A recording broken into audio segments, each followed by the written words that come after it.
안녕하세요. 사랑하는 대학교의 성도 여러분.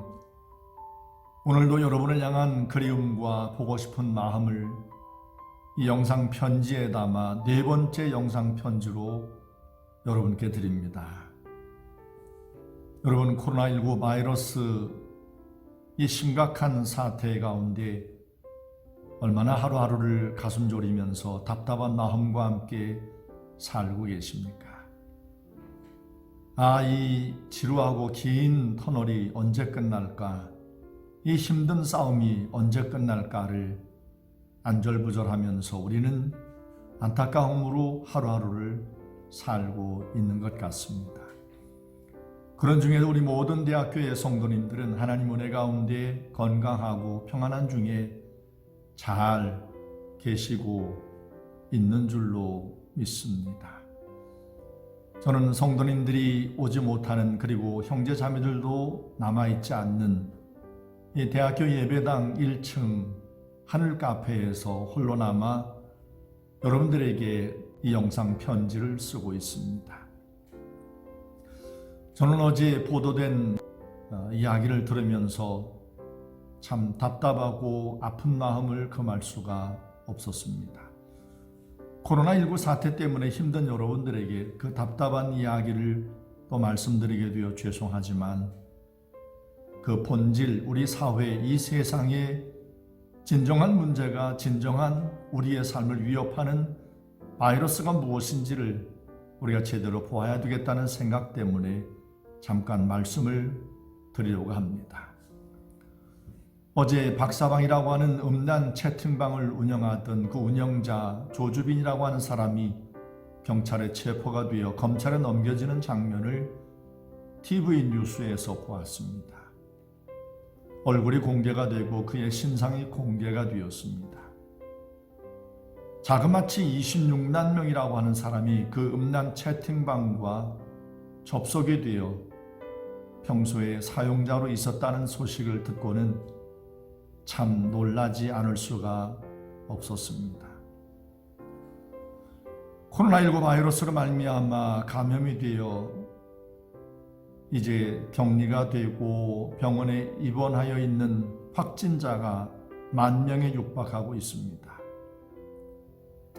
120명이 넘는 사람이 목숨을 잃기도 했습니다. 그리고 그보다 더 많은 사람들이 자가 격리를 하면서 2주간 힘든 삶을 보내고 있습니다. 그런데 곰곰이 생각해 보면 코로나19 바이러스는 우리의 몸 가운데 침투해서 아주 치명적인 목숨을 빼앗는 일까지 일으키고 합니다.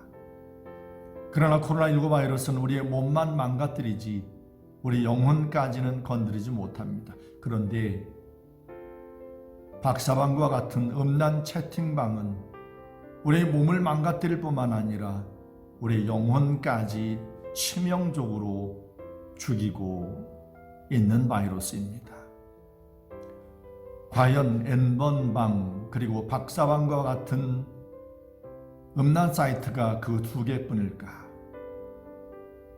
우리 사회에 만연되고 있는 이 음란 바이러스는 그보다도 훨씬 많은, 아니 수백 개의 음란 채팅방을 만들고 많은 사람들이 돈을 주고 성을 팔고 사는 이런 때를 우리가 살고 있는 것 같습니다.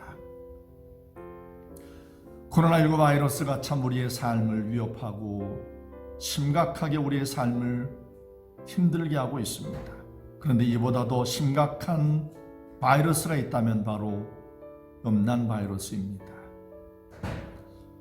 마지막 때가 되었다고 사람들이 이구동성으로 말합니다. 말세가 되어 이런 바이러스가 창궐하고 있노라라고 하는 이런 말들을 하고 있습니다. 아마 이런 심각한 코로나 바이러스와 같은 이런 바이러스에 의해서 인류의 종말을 맞이하기보다는 음란 바이러스 때문에 이 땅의 인류의 역사가 끝나지는 않을까라는 생각이 듭니다. 곧 하나님의 징계와 심판을 받아 이 땅이 결국 음란함으로 멸망을 당할 것 같다는 생각입니다. 이런 음란 바이러스가 우리의 삶을 우겨싸고 있습니다. 우리뿐만 아니라 우리 다음 세대, 우리 자녀들이 이런 세대 가운데 살아야 될 것이라는 것을 생각하니 아찔하기도 하고 현기증이 나기도 합니다. 코로나19 바이러스 백신과 치료약이 빨리 나왔으면 하는 우리의 간절한 마음과 함께 이런 음란 바이러스를 이기고 음란 바이러스를 치료할 수 있는 유일한 백신과 약이 바로 우리 손에 들려 있습니다. 복음입니다. 주의 말씀입니다. 그리고 주 예수의 이름으로 성령 하나님의 역사하신 분입니다. 사랑하는 대학교의 성도 여러분, 코로나19 바이러스로 말미암아 힘들고 어려운 일상을 살아가시면서 이보다 더 심각한 음란 바이러스가 우리 세대 가운데 만연하고 있다는 이 사실을 우리가 잊지 말고 더욱 주의 말씀 가운데 깨어 하루하루의 삶을 살아가십시다. 그리고 우리 사랑하는 다음 세대를 살아가야 될 우리 자녀들에게 주의 말씀 가운데 굳게 서도록 날마다 성경을 가르치고 읽게 하고 묵상하고 우리가 먼저 하나님의 말씀 가운데 믿음의 본을 보여 우리 믿음의 자녀들이 영적인 백신, 영적인 치료약을 날마다 가슴에 담고 사는 그런 은혜가 있도록 날마다 깨어 기도함으로 사실 수 있기를 바랍니다. 종교개혁자 가운데 한 명인 쯔윙글리 스위스에서 활동을 했지요. 14세기부터 17세기까지 유럽 전역을 흑사병이 휩쓸고 있을 때 그가 살고 있던 스위스의 조그마한 도시 취리히도 흑사병으로부터 자유롭지는 못했습니다. 7,000명 정도의 인구가 살고 있던 취리히에 흑사병이 찾아와서 약 2,000명의 사람이 목숨을 잃었습니다. 쯔윙글리도 다른 곳으로 피신을 갈까라는 생각을 왜 안 했겠습니까? 그러나 그가 취리히에 남아 아프고 병든 성도들과 이웃들을 치료하기 위해 돌보기 위해서 취리히에 남게 되었습니다. 안타깝게도 그의 자녀들이 흑사병에 걸렸고 자녀들이 목숨을 잃는 아픔을 겪게 됩니다. 쯔윙글리 자신도 두어 달 동안 흑사병에 걸려 눕게 됩니다. 기적같이 하나님께서 그를 다시 살려내셨고 하나님께서 그를 통해서 놀랍게 스위스의 종교개혁의 아름다운 일들을 열매로 맺게 하셨습니다.